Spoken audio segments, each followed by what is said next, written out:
Hello po, magandang gabi po sa lahat ng mga kabunso. Ako po ay matutulog na sana, kaya lang may alert, may scammer daw ngayon na gumagala. Nagbebenta daw ng ticket sa Wow Cebu. Booking ka na kasi wala po kaming ticket na binebenta. Base po sa aking nakita, may balcony, may etchos, may balcony, may orchestra, yung naka doon sa screenshot na na-receive ko po. Again, ang Wow Cebu Meet and Greet wala pong ticket po na binebenta. Ang process po namin is just a registration.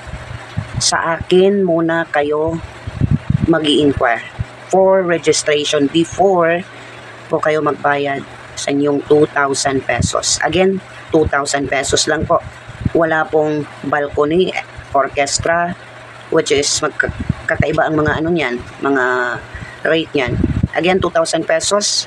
Wala po kaming balcony, orchestra, or whatsoever. Wala pong ticket na binibenta po ang Wow Cebu. Just registration, tapos bayad. Ako po, ang una nyong kakausapin for registration, for screening po. Sa akin po kayo unang dadaan bago po kayo magbayad. Kung sino ka mang scammer ka, maganda ka,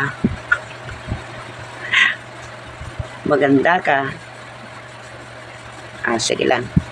Basta this is just for awareness para sa ating mga kabunso na nagpaplanong pumunta po ng Cebu.